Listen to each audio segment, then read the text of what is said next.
नमस्कार फ्रेंड्स, मैं अनिल एक बार फिर आपका स्वागत करता हूं। दोस्तों, आज अपन बात करेंगे अपना जो चैप्टर चल रहा था राजस्थान ज्योग्राफी के अंदर और चल रहा था जलवायु। और जलवायु के अंदर अपन ने महत्वपूर्ण चीज़ें पढ़ी थी और जलवायु को प्रभावित करने वाले कारक पढ़े थे, कुछ शब्दावली अपन ने देखी थी और राजस्थान में भौतिक दृष्टि से जलवायु वर्गीकरण अपन ने पढ़ा था।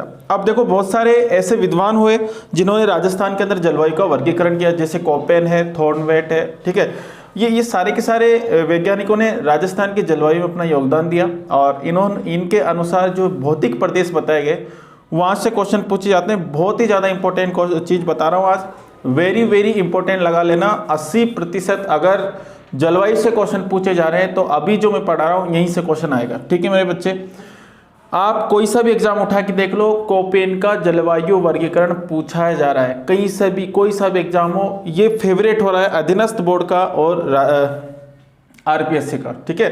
तो ये आपको बिल्कुल एज इट इज ऐसा याद करा दूंगा कि आपने कभी पढ़ा नहीं होगा। देखो, किताबों के झंझट में पढ़ना नहीं है, पहले आप किताब मत पढ़ो, ठीक है, जहाँ मैंने बोलूँ वहाँ पढ़ लो, पहले यहाँ पर समझ लो, फिर कोई सी भी बुक जाकर आप पढ़ लेना, आपको सारी चीज़ें समझ में आएगी, ठीक है मेरे प्यारे बच्चा। कोपेन ने राजस्थान के अंदर जलवायु का वर्गीकरण किया और वर्गीकरण कैसे किया इसके बारे में आपको बताता हूँ। चले आगे। देखो, कोपेन का जो जलवायु वर्गीकरण है ये कोपेन ने कब किया, सबसे पहले तो अपन उसकी बेसिक चीज़ें जानेंगे, उसका आधार क्या था और कौन कौन से जलवायु प्रदेश कोपेन ने बताए और उनको किस तरीके से याद करना है वो भी मैं आपको बताऊँगा। जैसे जैसे मैं आपको बताऊं वैसे वैसे ही आपको याद करना है, ऐसा नहीं कि नहीं होना चाहिए कि मैं क्या बता रहा हूं और आप क्या याद कर रहे हो, ठीक है मेरे प्यारे बच्चे। तो मेरे प्यारे बच्चों, अगर बात करें कोपेन की, तो कोपेन का जो जलवायु वर्गीकरण है इसके बारे में देखो यहां पर, कोपेन का जलवायु वर्गीकरण, कोपेन का जलवायु वर्गीकरण,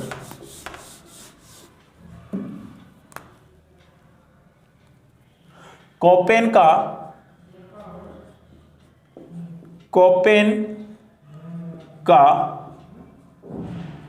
जलवायु वर्गीकरण, ठीक है, कोपेन का जलवायु वर्गीकरण। देखो मेरे प्यारे बच्चों, बहुत सारे वीडियोस मैंने यूट्यूब पर भी देखे हैं, बहुत सारी चीज़ें, बहुत सारे कोचिंग क्लासेस में भी मैंने बहुत सारे वीडियो देखे हैं। वहाँ पर क्या होता है कि या तो उस लेवल तक पहुंच नहीं पा रहे जिस लेवल की वो पढ़ा रहे हैं, ठीक है, या फिर ऐसी चीज़ पढ़ा रहे हैं जो आपके एग्जाम में के लिए इंपॉर्टेंट नहीं है। जैसे अगर मैं बात करूँ स्पेशल रीड की बात कर रहा हूँ मैं, तो रीड के अंदर क्या पूछा जाएगा वो वाली चीज़ यहाँ पर बताने वाला हूँ और पटवार में क्या पूछा जाएगा वो वाली चीज़ यहाँ बताने वाला हूँ, ठीक है। देखो, अगर आप यहाँ पर पढ़ते हो ये टॉपिक, अगर आज आप यहाँ पर ध्यान से पढ़ते हो तो आरएस तक का भी क्लियर हो जाएगा, लेकिन मैं ये नहीं कह रहा। लेकिन रीड और पटवार में 100% अगर इस टॉपिक से क्वेश्चन पूछे जा रहे हैं तो यहाँ से क्वेश्चन आपका 101% मिल जाएगा। देखते हैं बच्चों, कोपेन का जो जलवायु वर्गीकरण है, कोपेन ने जलवायु का जो वर्गीकरण किया, सबसे पहले दिमाग में क्वेश्चन आता है कि इन्होंने कब किया। देखो मेरे प्यारे बच्चों, कब किया, तो कब किया इन्होंने 1900 में किया। कब किया इन्होंने 1900 में किया। तो इन्होंने जलवायु का वर्गीकरण क्या कर दिया, 1900 में कर दिया। अब 1900 में जब इन्होंने जलवायु का वर्गीकरण किया तो देखो, कोई भी काम अपन जब फर्स्ट बार करते हैं, मैं हूं, आप हो या फिर कोई भी हो, तो पहली बार में वो 100% अपन से अच्छा नहीं हो पाता। 100% नहीं हो पाता, इसका मतलब उसके अंदर फिर अपन को क्या करना पड़ता है, सुधार करना पड़ता है। तो कोपेन से भी जब इन्होंने 1900 में जलवायु का वर्गीकरण किया तो इनसे भी 100% अच्छा नहीं हुआ, कुछ ना कुछ उसके अंदर कमियां रह गई। और जब कमियां उसमें रह जाती है मेरे प्यारे बच्चों, तो कमियां रह जाती है तो उसके अंदर क्या किया जाता है, संशोधन किया जाता है। क्या किया जाता है बच्चे, संशोधन किया जाता है। तो इस जलवायु वर्गीकरण के अंदर संशोधन हुए, क्या हुए मेरे प्यारे बच्चों, संशोधन। और जो संशोधन हुए वो कितनी बार हुए, ये भी क्वेश्चन पूछा जाता है, संशोधन कितनी बार हुए, कितनी बार। तो संशोधन कितनी बार हुए, संशोधन कितनी बार हुए, तो मेरे प्यारे बच्चों संशोधन 2 बार हुए। कितनी बार हुए बच्चे, 2 बार इसमें संशोधन हुए, 2 बार इसके अंदर सुधार किया कोपेन ने। और कैसे कैसे सुधार किया और कब कब से सुधार किया उसके बारे में अपन चर्चा करते हैं, ठीक है बच्चे। 2 बार किया, इसका मतलब पहली बार तो ये और दूसरी बार ये। पहली बार जो किया वो 1918 में किया। कब किया मेरे प्यारे बच्चे? 1918 में किया। इसे कोपेन का प्रथम संशोधन कहा जाता है। इसे क्या कहा जाता है? कोपेन का प्रथम संशोधन। कोपेन का प्रथम इसको संशोधन कहा जाता है। ठीक है, तो कोपेन ने प्रथम संशोधन कब किया जलवायु में? 1918 में किया। कब किया बच्चे? 1918 में किया। इसको कोपेन का प्रथम संशोधन या फिर इसी को कहा जाता है पहला संशोधन। पहला संशोधन। कोई दिक्कत यहां तक? फिर पहला संशोधन किया तो इसमें भी कुछ ना कुछ कमी रह गई, और जब इसमें कुछ ना कुछ कमी रह गई तो फिर से इसमें क्या हुआ? संशोधन हुआ। ठीक है बच्चे, यानी कि इसने 2 बार क्या किया? संशोधन किए, और 1953 में इसने क्या किया? दूसरा संशोधन किया। कब किया बच्चे? 1953 में इन्होंने क्या किया? दूसरा संशोधन किया। और जब दूसरा संशोधन इन्होंने किया तो इन्होंने क्या किया बच्चे कि एक दूसरा संशोधन, या फिर इसको क्या कहते हैं बच्चे? इसको अंतिम संशोधन भी कहते हैं। अंतिम संशोधन, अंतिम संशोधन, या फिर इसी को कहते हैं दूसरा संशोधन। दूसरा संशोधन। ठीक है, इसे क्या कहते हैं? दूसरा संशोधन भी कहते हैं। ठीक है बच्चे, अब देखो यहां पर अंतिम संशोधन या दूसरा संशोधन, तो इस संशोधन में क्या किया इन्होंने? सहायता ली। सहायता, और सहायता की बात करें तो सहायता किसकी ली? सहायता किसकी ली बच्चे? इसने सहायता ली। इसने सहायता ली किसकी ली? एक शिष्य की सहायता ली। किसकी सहायता ली? एक शिष्य की सहायता ली। और उस शिष्य की अगर बात करें तो शिष्य का नाम क्या था? तो उस शिष्य का जो नाम था वो क्या था बच्चे? उसका नाम था गीगरपाल। गीगरपाल। क्या था मेरे प्यारे बच्चे? गीगरपाल। यानी कि कोपेन ने किसकी सहायता ली? गीगरपाल की सहायता ली। और गीगरपाल की इन्होंने सहायता ली तो मेरे प्यारे बच्चों इस दूसरे संशोधन को क्या कहा जाता है? इस दूसरे संशोधन को क्या कहा जाता है? कोपेन गीगरपाल जलवायु वर्गीकरण। कोपेन गीगरपाल जलवायु वर्गीकरण। ठीक है, तो इसको क्या कहा जाता है? कोपेन गीगरपाल जलवायु वर्गीकरण कहा जाता है। ठीक है मेरे प्यारे बच्चे, कोई दिक्कत यहां पर?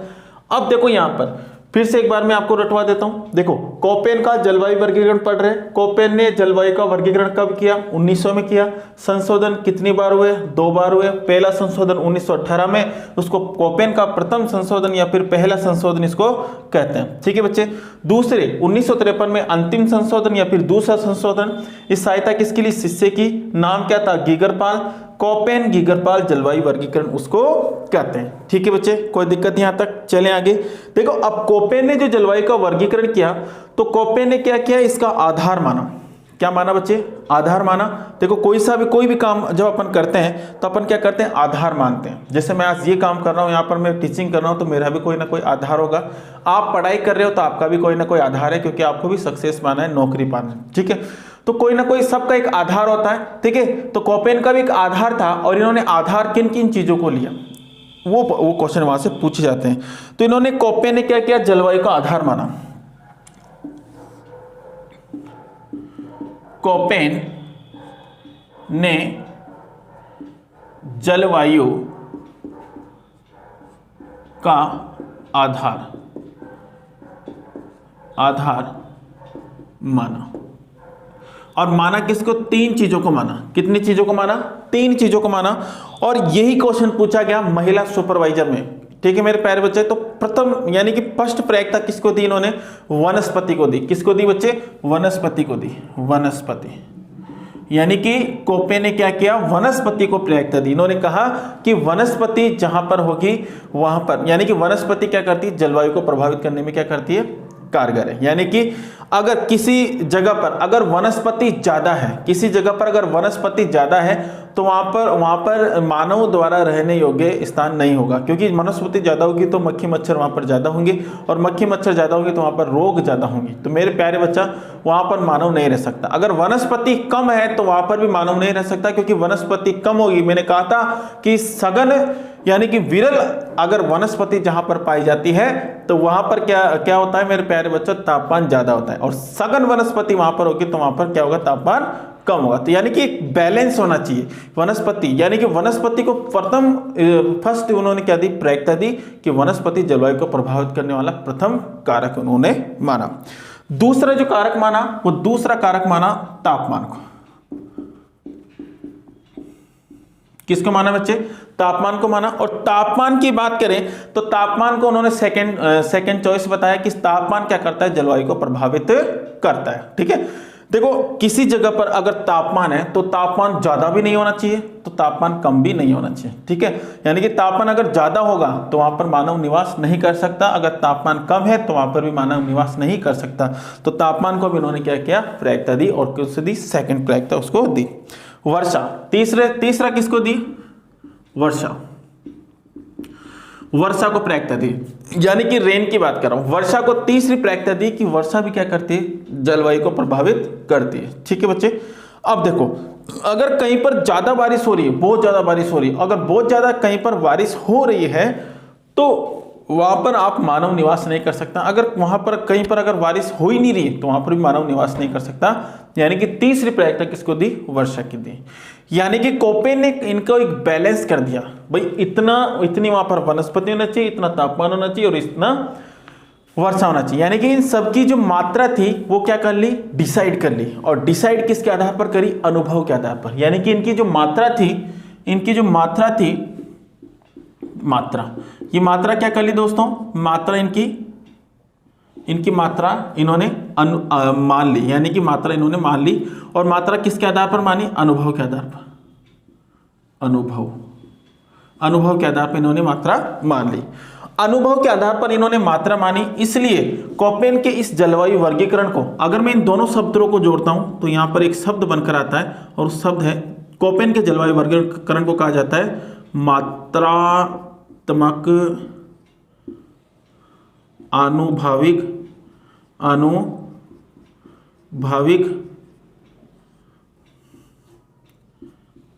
जलवायु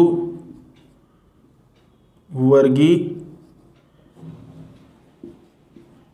मात्रात्मक आनुभाविक जलवायु वर्गीकरण इसको कहा जाता है। ठीक है बच्चे, यानी कि कोपेन के जलवायु वर्गीकरण को मात्रात्मक आनुभाविक जलवायु वर्गीकरण भी कहा जाता है। यहां तक कोई दिक्कत है क्या, किसी को भी दिक्कत है क्या मेरे प्यारे बच्चा? तो आपसे क्वेश्चन पूछा जा सकता है कि कोपेन के जलवायु वर्गीकरण को क्या कहा जाता है, तो मात्रात्मक आनुभाविक जलवायु वर्गीकरण कहा जाता है। कोपेन ने जो दूसरा संशोधन किया था तो उस दूसरे संशोधन को कोपेन गीगरपाल जलवायु वर्गीकरण कहा गया। क्यों कहा गया, क्योंकि यहां पर गीगरपाल नामक शिष्य की इन्होंने क्या ली, सहायता ली। आपसे क्वेश्चन ये पूछा जाए कि कोपेन ने दूसरा संशोधन या फिर अंतिम संशोधन कब किया, तो कोपेन ने दूसरा संशोधन या फिर अंतिम संशोधन 1953 में किया। पहला संशोधन 1918 में किया। कोपेन ने 1900 में जलवायु का वर्गीकरण किया, 2 बार संशोधन किए। फर्स्ट जो आधार माना वो वनस्पति को माना, फिर तापमान को माना और फिर वर्षा को माना। ठीक है, तो थॉर्नवेट अलग मानता है और ये अलग मानता है, तो ध्यान रखना बच्चे।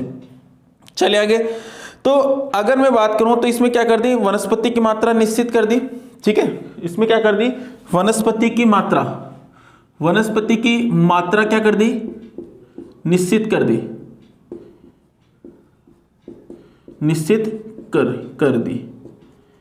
और यहां पर तापमान की मात्रा भी निश्चित कर दी और वर्षा की मात्रा भी इन्होंने क्या कर दी, निश्चित कर दी, और अनुभव के आधार पर की, इसलिए मात्रात्मक आनुभाविक जलवायु वर्गीकरण इसको कहा जाता है। कोई दिक्कत यहां तक? चले एक बार इसको आप नोटेट कर लीजिए, फिर अपन आगे बढ़ते हैं। उतार लीजिए बच्चे।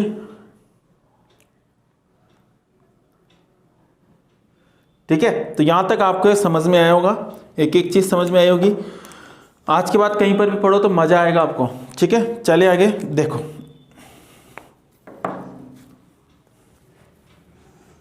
बच्चे, तो एक बार फिर से रिवीजन करा देता हूं मैं। देखो, कोपेन ने जलवायु वर्गीकरण कब किया? 1900 में। देखो आपको साथ के साथ बोलना है, अगर आप अकेले बैठे हो तो कोई बात नहीं, बोलो मन में बोलो। कोपेन ने जलवायु वर्गीकरण कब किया? 1900 में, ठीक है, 1900 के अंदर।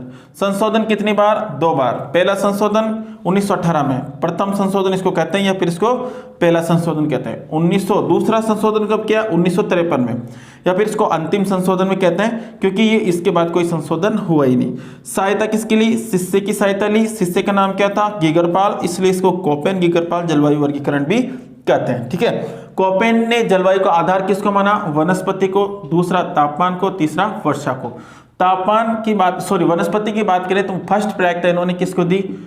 वनस्पति को दी। तो अगर आपसे क्वेश्चन पूछा जाए कि कोपेन के द्वारा जब जलवायु का वर्गीकरण किया गया तो फर्स्ट प्रायिकता किसको दी, तो किसको? आपको ऑप्शन में सारे मिलेंगे, वनस्पति मिलेगी, तापमान मिलेगा और वर्षा मिलेगी, और एक होगा इनमें से कोई नहीं। तो आपको आंसर क्या देना है? वनस्पति को इन्होंने फर्स्ट प्रायिकता दी। कोई दिक्कत? चले देखो, इन तीनों की मात्रा इन्होंने क्या कर दी? निश्चित कर दी। और निश्चित किसके आधार पर करी? अनुभव के आधार पर।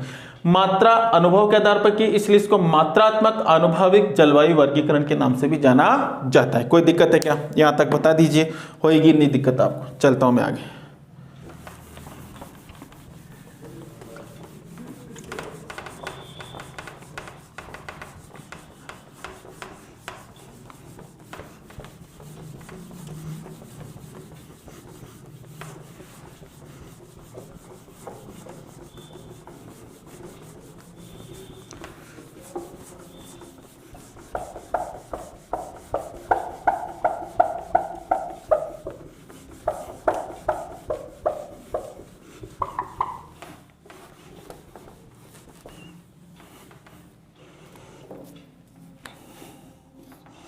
चले बच्चे, इसको भी मिटा देता हूं, चलो रहने दो उसको। देखो अब क्या हुआ कि कोपेन ने जो जलवायु का वर्गीकरण किया तो इसमें इन्होंने क्या किया? वर्णों का यूज किया, यानी कि बड़े वर्णों का इन्होंने यूज किया और छोटे वर्णों का इन्होंने क्या किया? यूज किया। तो कोपेन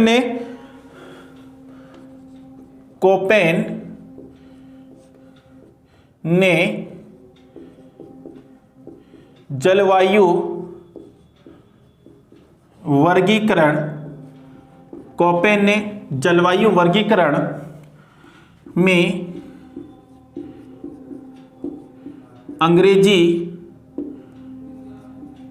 वर्णमाला का उपयोग किया। और कौन कौन से? एक तो बड़ी वर्णमाला का, बड़ी वर्णमाला, और दूसरी कौन सी? छोटी वर्णमाला, छोटी वर्णमाला। तो मेरे प्यारे बच्चों, यहां पर अगर मैं बात करूं तो बड़ी वर्णमाला, ठीक है, और छोटी वर्णमाला। बड़ी वर्णमाला आप सबको पता है कि अल्फाबेट, ठीक है, ठीक है। तो यहां पर बड़ी वर्णमाला की बात करें और छोटी वर्णमाला की बात करें तो पहला मैं हेडिंग लगा लेता हूं यहां पर, तो आप यहां तक लिख लीजिए एक बार, ठीक है। ऐसे कैसे जैसे मैं बता रहा हूं वैसे आप यहां पर लिख सकते हो, ठीक है। तो अपन हेडिंग लगा लेते हैं। सबसे पहले बड़े वर्णमाला, मैं मिटा रहा हूं इसको। अब बड़ी वर्णमाला में कौन कौन से अक्षर इन्होंने लिया ये पूछा जाता है, ठीक है बच्चे। तो बड़ी वर्णमाला में एक तो लिया इन्होंने ए, बी, ठीक है, सी, ए, बी, सी, डी, ठीक है। चलिए आगे देखो बच्चे, सी और डी, सी और डी, ठीक है बच्चे। तो यहां पर सी, डी और कौन से ई, यहां पर जो वर्णों का यूज किया बड़े वर्णों का वो कितना? 1 2 3 4 5, 5 वर्णों का यहां पर इन्होंने क्या किया? यूज किया। अब देखो मेरे प्यारे बच्चों, यहां पर एक ही बात कर रहा हूं। अब जैसे अपन मोबाइल पे मैसेज करते हैं, और मोबाइल पे जब मैसेज करते हैं तो अपन अपनी बात को अंग्रेजी में समझा देते हैं। जैसे आप क्या कर रहे हो तो अपन क्या कहते हैं उसको? देखो यहां पर आप क्या कर रहे हो, ठीक है। ऐसे अपन मतलब समझा देते हैं, हिंदी में इंग्लिश समझा देते हैं। अब मैं जैसे आप मोबाइल में चैटिंग करते हो ना, अब क्या पता किस किस से करते हो। देखो यहां पर आप तो मेरे से कर लो, देखो, ठीक है। अरे गलत नहीं बोल रहा, देखो यहां पर ए से मैं एक ऐसा शब्द बनाऊंगा जो आपको बहुत काम में आएगा, ठीक है। ए का मतलब होता है अति आर्द्र, ए फॉर अति आर्द्र। जैसे ए फॉर एप्पल होता है, तो ए फॉर एप्पल आपको याद नहीं करना, क्योंकि ए फॉर एप्पल तो आपको फर्स्ट क्लास में क्या कर दिया, पास करवा दिया। अब पास नहीं करवाने वाला हूं। अब ए फॉर अति आर्द्र, आज से क्या रखना, ए फॉर अति आर्द्र। तो अनिल सर क्या बता रहे हैं आपको, ए फॉर अति आर्द्र, ए फॉर अति आर्द्र, ए फॉर अति आर्द्र। क्या है बच्चे, ए फॉर अति आर्द्र। अब ए फॉर अति आर्द्र जलवायु, जलवायु। तो जहां पर अति आर्द्र जलवायु प्रदेश पाए जाते हैं वहां पर किसका यूज होगा, ए का यूज होगा।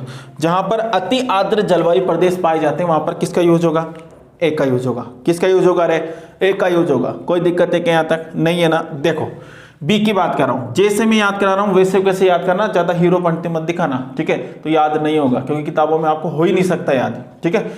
और मैं एक बार पढ़ा दिया और ध्यान से यहाँ पर देख लिया तो याद हो जाएगा, गारंटी मेरी। लिखवा के ले लो, ठीक है, कहीं पर लिखवा लो। चले आगे। तो देखो बी, और बी से क्या होता है, बालू। बालू, और बालू यानी बालू किसको कहते हैं, रेत को। और रेत सर्वाधिक कहां पर पाई जाती है, जहां पर शुष्कता ज्यादा होती है। रेत सर्वाधिक कहां पर पाई जाती है, जहां पर शुष्कता ज्यादा होती है, यानी कि शुष्क जलवायु, शुष्क जलवायु प्रदेश, ठीक है। यानी कि जहां पर शुष्क जलवायु पाई जाती है वहां पर क्या किसका यूज करेंगे, बी का यूज करेंगे।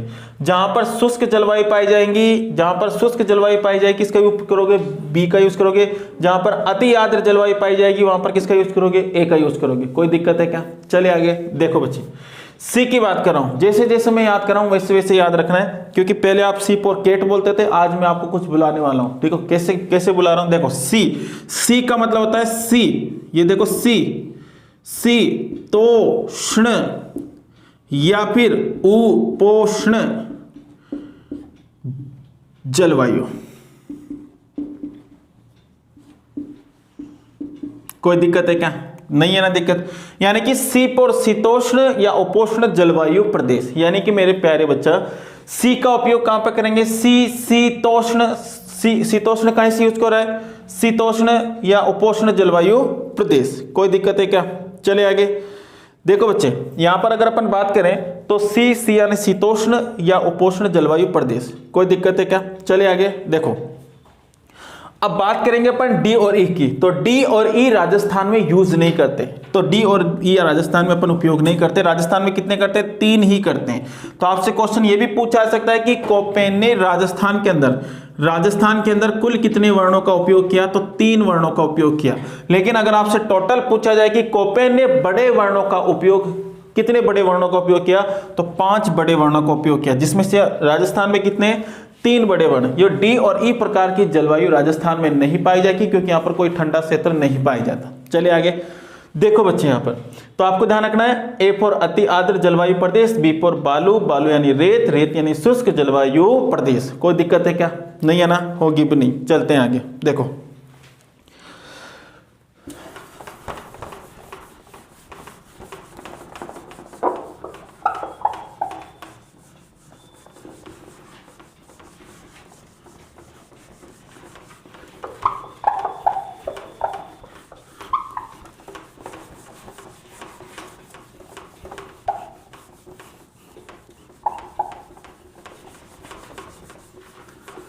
चले देखो, यानी कि कोपेन ने बड़े वर्णों का यूज किया तो कोपेन ने छोटे वर्णों का भी यूज किया, कोपेन ने छोटे वर्णों का भी यूज किया। अब कोपेन ने जो छोटे वर्णों का यूज किया तो कोपेन ने कौन कौन से छोटे वर्णों का यूज किया, छोटे वर्ण, छोटे वर्ण। अब छोटे वर्ण कौन कौन से थे, एक तो था डब्लू, छोटा वाला डब्लू, समझ रहे हो ना, डब्लू, ठीक है बच्चे। दूसरा कौन सा था, एच, फिर था एस, डब्लू एच एस, ठीक है, और फिर इसके बाद में जी। यानी कि इन शब्दों का यूज, यानी कि छोटे एबीसीडी के शब्द हैं और इनका यूज कोपेन ने किया जलवायु वर्गीकरण में, ठीक है। कितने बड़े छोटे वर्ण हैं, 4 है। बड़े वर्ण कितने हैं? 5। राजस्थान में कितने यूज किया? 3। राजस्थान में कितने वर्णों का यूज करेगा? 4। कितने छोटे वर्णों का यूज करेगा? 4। चलिए आगे देखो, जैसे जैसे मैं याद कराऊं वैसे वैसे ही आपको याद करना है। अगर कोई सी भी थोड़ी सी भी चालाकी करी आपने तो क्या बोलते हैं उसको कि सावधानी हटी दुर्घटना घटी। ठीक है, चलते हैं आगे। देखो W की बात करें तो W यानी कि वर्म। वर्म की स्पेलिंग आती है क्या आपको? ठीक है, नाव मैं बताऊं, WARM। ठीक है, वर्म, वर्म यानी क्या होता है? गर्म। और होट यानी गरम। होट यानी क्या होता है? गरम। बहुत बोलते हो होट होट, आज होट बता देता हूं आपको। ठीक है, रास्ते में बहुत बोलते हो ना कि होट है होट है, आज देखो इधर होट बताता हूं आपको। देखो होट यानी क्या होता है? गरम। होट यानी क्या होता है? गरम। होट यानी क्या हो रहा है? गरम। तो आपको सोच रहे होंगे कि सर ये दोनों का अर्थ क्या हो रहा है? एक ही हो रहा है। देखो राजस्थान के अंदर ऐसे स्थान भी है जहां पर सबसे ज्यादा गर्म स्थान पाया जाता है। ठीक है, अगर सबसे ज्यादा गर्म स्थान जहां पर है वहां पर W का यूज करेंगे, अगर थोड़ा सा कम गर्म स्थान है तो वहां पर H का यूज करेंगे। ठीक है, यानी कि अगर W का यूज जहां पर हो रहा है वहां पर क्या है दोस्तों? बहुत ज्यादा गर्मी, और H का यूज है तो वहां पर थोड़ी सी कम गर्मी है। अब देखो जैसे जैसे मैं आपको याद कराऊं वैसे वैसे आपको याद करना है। जैसे अगर मैं बात करूं आपसे मैं बोलूं कि वॉर्म यानी गर्म, W का उपयोग वहां पर होगा जहां पर 5 बाल्टी गर्म पानी। अब मैं एग्जांपल में बता रहा हूं, ऐसे कोई किताबों में नहीं मिलेगा आपको कि 5 बाल्टी गर्म पानी, 3 बाल्टी गर्म पानी, खड़े न मतलब। ठीक है, सामने देखो। और H का यूज वहां पर होगा जहां पर 2 बाल्टी गर्म पानी, यानी कि 5 बाल्टी गर्म पानी ज्यादा होगा और 2 बाल्टी गर्म पानी क्या होगा? कम गर्म होगा। समझ में आ रहा है कि नहीं आ रहा? चलिए आगे। H का उपयोग वहां पर होगा जहां पर कम गर्मी होगी, और W का उपयोग वहां पर करेंगे जहां पर ज्यादा गर्मी होगी। देखो गर्मी तो होगी, H का यूज करेंगे वहां पर, लेकिन क्या होगी? थोड़ी सी कम गर्मी होगी। ठीक है, S की बात कर रहा हूं। S का मतलब है स्टेपी। और स्टेपी का मतलब अगर अपन बात करें तो आधा गीला और आधा सूखा, यानी कि आधा गीला और आधा सूखा। अब मान लो कि मैं यहां पर खड़ा हूं, ठीक है, आपने क्या किया? चालाकी करी और आपने क्या कर दिया कि मेरे ऊपर पानी फेंक दिया आगे से। ठीक है, अपन होली के दिन मिल गए और आपने मेरे ऊपर क्या कर दिया? पानी फेंक दिया।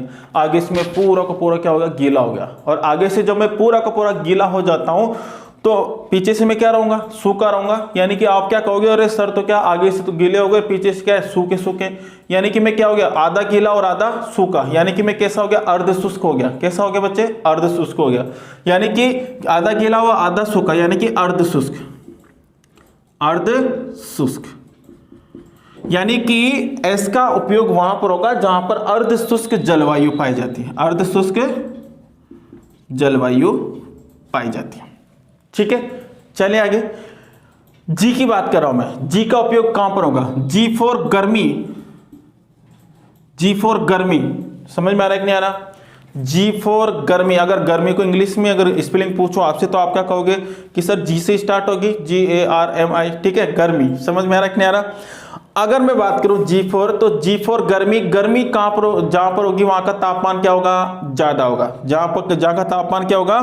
ज्यादा होगा। ठीक है, देखो बच्चे, गर्मी जहां पर होगी वहां का तापमान क्या होगा? ज्यादा होगा। एरो ऊपर है तो तापमान ज्यादा। तापमान के साथ साथ देखो बच्चे, यहां पर तापमान के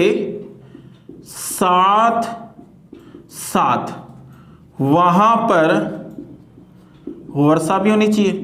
कंडीशन क्या है कि तापमान ज्यादा और तापमान के साथ साथ वहां पर क्या होने चाहिए? वर्षा भी होनी चाहिए बच्चे। ठीक है, तो G का उपयोग कहां पर करेंगे? G का उपयोग करेंगे कि तापमान के साथ साथ वहां पर क्या होगी? बारिश भी होगी। ठीक है, चले आगे। तो सारी की सारी चीजें मैंने आपको बता दी। अब क्या करेंगे? अपन जलवायु प्रदेश बनाएंगे। अब जलवायु प्रदेश बनाएंगे, जलवायु प्रदेश कैसे याद करेंगे वो भी मैं आपको बताऊंगा। सारी मैं ही बताऊंगा आपको। तो ठीक है, देखो अब देखो मेरे प्यारे बच्चे, एक बार और पढ़ लेते हैं। कोपेन ने जलवायु वर्गीकरण में अंग्रेजी वर्णमाला का क्या किया? उपयोग किया। ठीक है, बड़ी वर्णमाला और छोटी वर्णमाला दोनों ही वर्णमाला का यूज किया। बड़ी वर्णमाला के अंदर ए का यूज किया, बी का यूज किया, सी का यूज किया, डी का यूज किया और ई का यूज किया, यानी कि 5 बड़े वर्णों का यूज किया। राजस्थान में ओनली 3 बड़े वर्णों का यूज किया, क्योंकि डी और ई प्रकार की जलवायु राजस्थान में नहीं पाई जाती, क्योंकि डी और ई प्रकार की जलवायु क्या है बच्चे, ये ठंडी जलवायु। चले आगे देखो, ए फॉर अति आर्द्र जलवायु, ठीक है, ध्यान रखना, ए फॉर अति आर्द्र जलवायु, बी फॉर बालू, बालू यानी रेत, रेत यानी शुष्क जलवायु प्रदेश। कोई दिक्कत है क्या? चले आगे, सी फॉर शीतोष्ण, शीतोष्ण यानी उपोष्ण, यानी कि शीतोष्ण या उपोष्ण जलवायु जहां पर पाई जाती है वहां पर सी का उपयोग करेंगे। छोटे वर्णों में आ जाओ इधर। छोटे वर्णों में अगर बात करूं, डब्ल्यू, डब्ल्यू यानी वार्म, वार्म यानी क्या होता है, गर्म, ठीक है, यानी कि 5 बाल्टी गर्म पानी, यानी कि सबसे ज्यादा जहां गर्मी होगी वहां का डब्ल्यू का यूज होगा। एच की बात कर रहा हूं, हॉट, हॉट यानी क्या होता है, गर्म, यानी 2 बाल्टी गर्म पानी, ठीक है। एस, एस यानी स्टेप, स्टेप यानी आधा गीला आधा सूखा, और इसे कहेंगे पर अर्ध शुष्क जलवायु। जी का उपयोग वहां पर जहां पर तापमान ज्यादा होगा, जी फॉर गर्मी, गर्मी होगी वहां पर तापमान ज्यादा, तापमान के साथ साथ वहां पर वर्षा भी होना चाहिए, तापमान के साथ साथ वहां पर क्या होना चाहिए, वर्षा भी होनी चाहिए, वहां पर जी का उपयोग करेंगे, ठीक है बच्चे। तो अब देखो कोपेन ने जलवायु वर्गीकरण कैसे कैसे बनाया, तो कहां लिखूं, यही लिख देता हूं एक बार। तो देखो बच्चे, आप इसको एक बार उतार दीजिए, फिर मैं इसको मिटाऊंगा।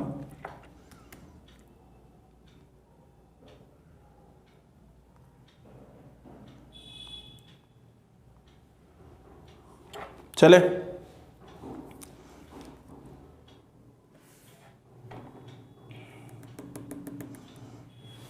देखो बच्चे, देखो कोपेन ने 4 प्रकार के जलवायु प्रदेश बताए, यहां पर बता देता हूं, फिर वापस वो लिख दूंगा, अभी यहां पर बता देता हूं।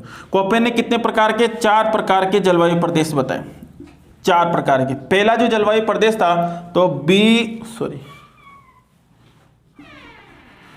पहला जो जलवायु प्रदेश है वो है BWHW, ठीक है। दूसरा जो जलवायु प्रदेश है ठीक है, दूसरा जो जलवायु प्रदेश है BWHW, तो पहला हो गया BWHW, तो पहला हो गया, और दूसरा हो जाएगा BSHW, ठीक है बच्चे। और तीसरा जो जलवायु प्रदेश हो जाएगा, वो हो जाएगा मेरे प्यारे बच्चा, अगर बात करें CWG, कौन सा हो जाएगा, CWG। और चौथा जो जलवायु प्रदेश हो जाएगा वो हो जाएगा AW, क्या हो जाएगा बच्चे, AW। तो ये 4 प्रकार के यहां पर जलवायु प्रदेश इन्होंने बताए। कोई दिक्कत है क्या? चले, तो मैं आपको आगे लेके चल रहा हूं। देखो यहां पर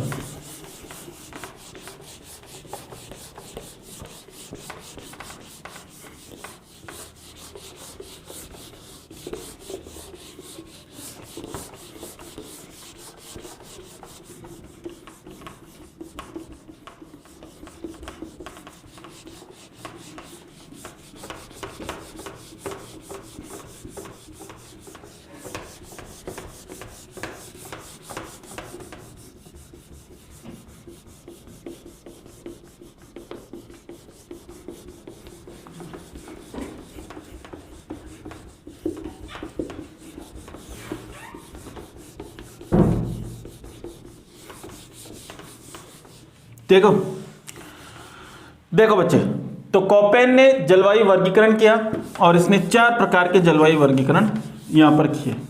4 प्रकार के कौन कौन से हैं? तो कोपेन ने कितने प्रकार के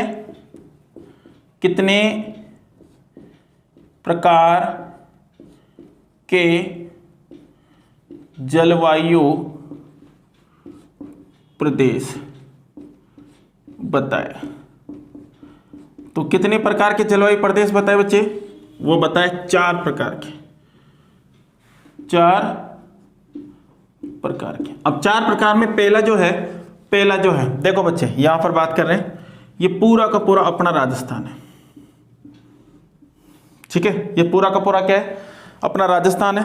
और इस राजस्थान की मैं बात करता हूं बच्चे, तो इस राजस्थान के अंदर देखो यहां पर ये अरावली क्षेत्र है, ठीक है। यहां पर ये हाड़ौती है, ठीक है। यहां पर अगर बात करें तो ये 25 सेंटीमीटर, ये 50 सेंटीमीटर, और ये 80 सेंटीमीटर, ये 0 सेंटीमीटर।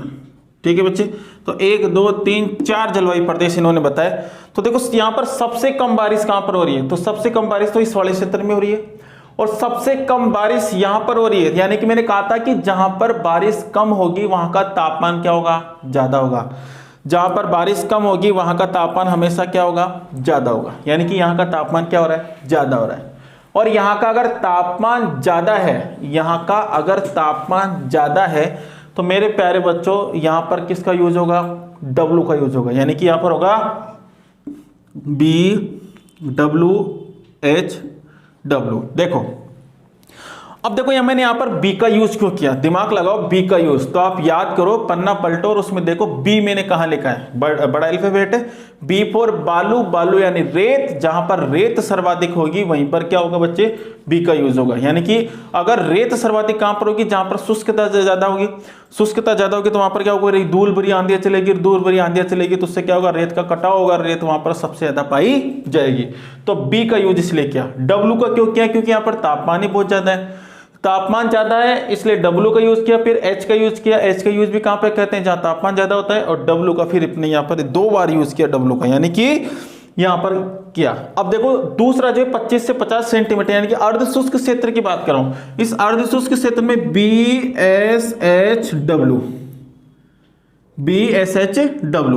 BSHW का उपयोग कहां पे करते हैं अपन, तो अर्ध शुष्क क्षेत्र में करते हैं। कहां पे करते हैं बच्चे, अर्ध शुष्क क्षेत्र में करते हैं। चले क्या, अर्ध शुष्क क्षेत्र में करते हैं। अब देखो सुनो, B का उपयोग यहां पर भी किया अपन ने, क्योंकि यहां पर भी रेत पाई जाती है। S का उपयोग क्यों किया, मैंने कहा था कि आधा गीला आधा सूखा यानी कि अर्ध शुष्क, और ये क्षेत्र कौन सा है, अर्ध शुष्क, इसलिए अपन ने S का उपयोग यहां पर किया।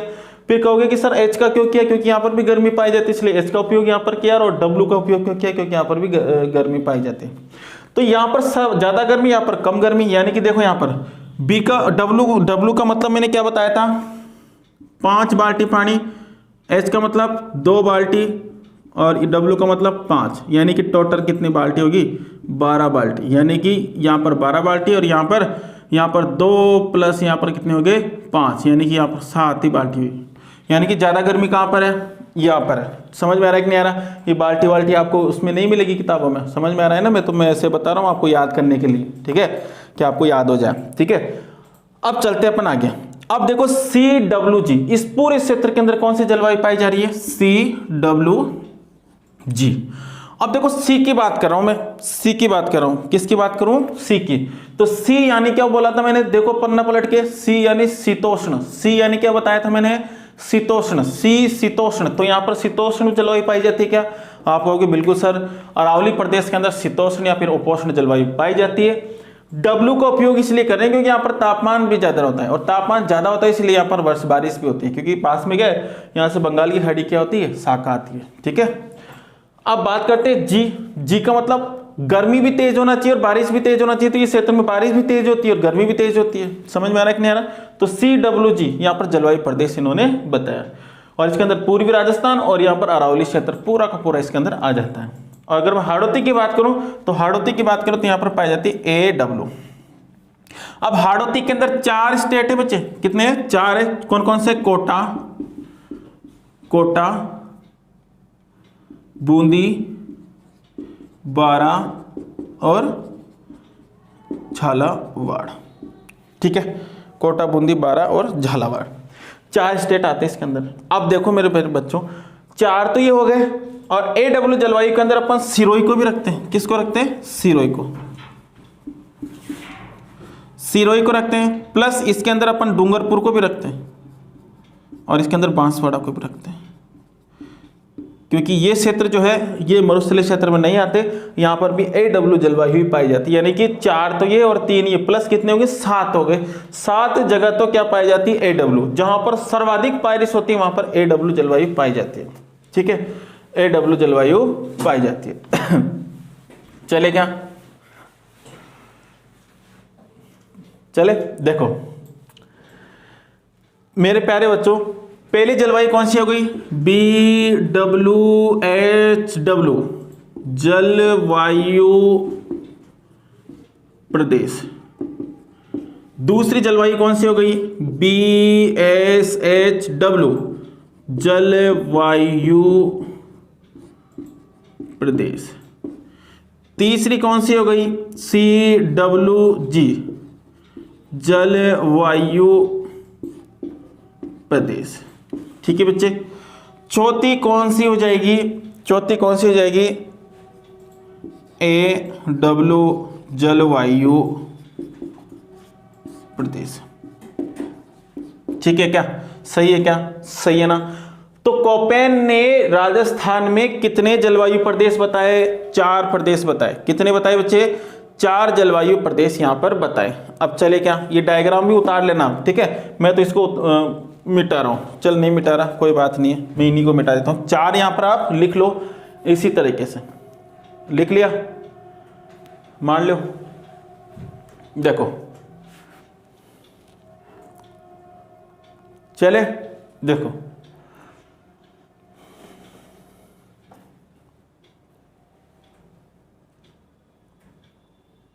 तो आज जो है अपन यहां तक देखेंगे, कल इनकी सारी की विशेषता देखेंगे और विशेषताओं से भी क्वेश्चन पूछ लिया जाता है, लेकिन आपका मैक्सिमम काम यहीं तक हो गया कोपेन का जलवायु वर्गीकरण का। तो मेरे साथ साथ बोलिए, अपनी कॉपी और किताब को रखिए, यहां तक तो लिख लिया होगा आपने। अब मेरे साथ के साथ रिवीजन कीजिए। और मेरे साथ के साथ कैसे रिवीजन करोगे? सबसे पहले चलो आप कोपेन का जलवायु वर्गीकरण, ये मैंने हेडिंग लगाई। और कोपेन का जो जलवायु वर्गीकरण था, ये कोपेन का जलवायु वर्गीकरण कब हुआ? तो कब हुआ आप क्या बताओगे? 1900 में हुआ। कब हुआ बच्चे? 1900 में हुआ। जहां पर बैठे हो, अकेले बैठे हो कोई बात नहीं, आप तो बोलो, ठीक है। आप मन में बोलो, ऐसे बोलो, कैसे बोलो, लेकिन आप बोलो बोलो। जलवायु वर्गीकरण कब किया कोपेन ने? 1900 में किया। जब इसके अंदर थोड़ी सी मिस्टेक रह गई, गड़बड़ी रह गई, तो फिर इसके अंदर कितने संशोधन किए? 2 संशोधन किए। पहला संशोधन कब किया? पहला संशोधन कब किया? 1918 में। उसे प्रथम संशोधन कहते हैं या फिर पहला संशोधन उसको कहते हैं। कोई दिक्कत है क्या? चले आगे। दूसरा संशोधन कब किया? 1953 में। इसे दूसरा संशोधन या फिर इसको क्या कहते हैं? अंतिम संशोधन कहते हैं। इसमें किसकी सहायता ली? शिष्य की सहायता ली। शिष्य कौन था? गीगरपाल। इसलिए इस संशोधन को कोपेन गीगरपाल जलवायु वर्गीकरण कहते हैं। कोपेन ने जलवायु वर्गीकरण में कुछ आधार माने। आधार, पहला आधार क्या था? वनस्पति। दूसरा क्या था? तापमान। और तीसरा क्या था? वर्षा। यानी कि फर्स्ट प्रायिकता किसको दी? वनस्पति को दी। सेकंड प्रायिकता तापमान को दी। और थर्ड प्रायिकता किसको दी? इन्होंने वर्षा को दी। इन तीनों की मात्रा क्या कर दी? डिसाइड कर दी। और डिसाइड किसके आधार पर करी? अनुभव के आधार पर। तीनों की मात्रा फिक्स कर ली और अनुभव के आधार पर की, यानी कि मात्रा प्लस अनुभव, यानी कि मात्रात्मक आनुभाविक जलवायु वर्गीकरण। तो कोपेन के इस जलवायु वर्गीकरण को मात्रात्मक आनुभाविक जलवायु वर्गीकरण के नाम से भी जाना जाता है। कोई दिक्कत यहां तक? चले आगे। अब देखो, फिर इन्होंने बड़े वर्णों का यूज किया और छोटे वर्णों का यूज किया। बड़े वर्णों में A, B, C, D, E, ये 5 बड़े वर्णों का इन्होंने यूज किया, लेकिन राजस्थान में A, B, C का यूज किया। A4 मैंने क्या बताया? A4 अति आर्द्र जलवायु, और B4 बालू। बालू यानी रेत। रेत यानी कि जहां पर सबसे ज्यादा रेत पाई जाती है वो स्थान कौन सा है? शुष्क जलवायु प्रदेश। ठीक है, तो शुष्क जलवायु प्रदेश होगा, वहां पर B का उपयोग अपन करेंगे। कोई दिक्कत है क्या? S यानी स्टेपी। स्टेपी यानी आधा गीला और आधा सूखा, यानी कि जहां पर आधा गीला और आधा सूखा होगा, यानी कि अर्ध शुष्क क्षेत्र। जहां पर अर्ध शुष्क क्षेत्र होगा वहां पर S का उपयोग करेंगे। छोटे वर्णों की बात करें तो छोटे वर्णों का उपयोग कितने वर्णों का किया? 4 वर्ण छोटे वर्णों का, W, H, S और G। W, छोटे W का मतलब क्या होता है? वार्म। मैंने कैसे याद करने के लिए बोला आपको? वार्म। वार्म में होता है गर्म, जहां पर सबसे ज्यादा गर्मी होगी वहां पर W का उपयोग करेंगे। अब देखो, कोई किताबों में आपको इसे नहीं मिलेगा, मैं ही बता रहा हूँ भाई, ऐसे ऐसे याद कर लेना, क्योंकि आपको याद करना है, एग्जाम पास करना है। ऐसे कोई आपको नौकरी लगने के बाद ऐसे नहीं कि आपको कोई PhD करवा देगा वहां पर, ठीक है। तो मेरे प्यारे बच्चों, W यानी वार्म, वार्म यानी गर्म, यानी कि सबसे ज्यादा गर्मी जहां पर होगी वहां पर W का उपयोग होगा। थोड़ी सी इससे कम गर्मी होगी वहां पर H का उपयोग होगा, ठीक है। फिर इसके बाद में S आ गया। S का मतलब स्टेपी। स्टेपी यानी कि क्या होता है? आधा गीला और आधा सूखा। चले आगे, यहां पर यूज किया। G4 गर्मी, ठीक है। गर्मी, G4 क्या हुआ? गर्मी। गर्मी, गर्मी जहां पर होगी वहां तापमान ज्यादा होगा, तापमान ज्यादा होगा और वहां पर वर्षा ज्यादा होगी, वहां पर G का उपयोग करेंगे। तो इस प्रकार से अपन ने जलवायु प्रदेश बताए, 4 जलवायु प्रदेश। पहला जो जलवायु प्रदेश था BWHW, दूसरा जो जलवायु प्रदेश है BSHW, और तीसरा जो जलवायु प्रदेश है वो कौन सा है बच्चे? तीसरा जो जलवायु प्रदेश है वो कौन सा है? CWG और चौथा कौन सा है AW। तो इस प्रकार से 4 जलवायु प्रदेश को मैंने बताया, इनकी विशेषता अपन कल देखेंगे नेक्स्ट वीडियो में। आज के लिए इतना ही। जय हिंद, जय भारत। कल मिलते हैं अपन क्लास में, ठीक है बच्चे, ओके।